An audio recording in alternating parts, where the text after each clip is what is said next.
Thanks to the Steam notifications I've yet learned how to disable, my desktop is a constant reminder that my friends are squandering their fickle youth on the video game equivalent of dangling car keys. Maybe it's because I'm not a cucklord who's content with spending weeks of my life running Anti-Communism Simulator 2015, but I've never felt compelled to play any of these idle clicking games. The only exception to this dogma was during the 2015 Steam Summer Sale. An experience that left me with carpal tunnel in exchange for a collection of digital trading cards, which were deleted before I even had the chance to sell them. My original plan for this video was to make another memey, sarcastic review of a clicking simulator, preferably the easiest target, but I just can't bring myself to do it. From what I can tell, these idle games need a gimmick to make themselves stick out from the crowd. And Sakura Clickers accomplishes this with the inclusion of a strong female cast of bibs. Perhaps I've desensitized myself with my playthroughs of Purin to Ohuru and Attack on Titan the video game, but the premise of Sakura Clickers didn't exactly catch my attention. Despite my soft spot for 2D waifu-chans, I wasn't exactly hyped to click on this cast of girls. As cringy as it sounds, I think it was due to the lack of variation between these titillated objects of my desire. They all have very samey body types, and no amount of slime or foxtails is gonna convince me otherwise.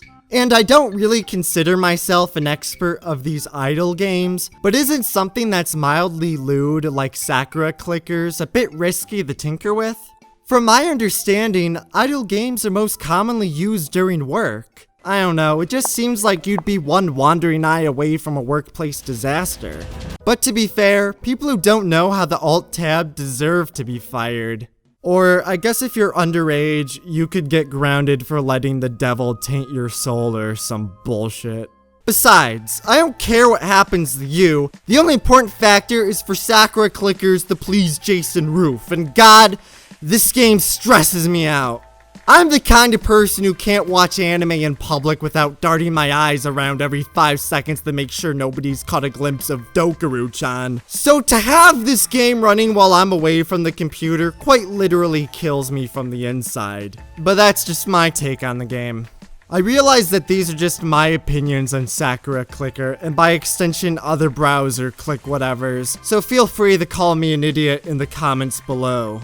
My interweb shenanigans may give off the impression that I'm a crazed pedophile who thinks Sarkeesian and Goomba tits are bae, but I assure you, I'm at the very least a borderline rational person. I'm not out to berate anyone that runs idle games because I don't really consider them games. I think of them in the same vein of Facebook, Twitter, email, and any other thing a person will check out of habit.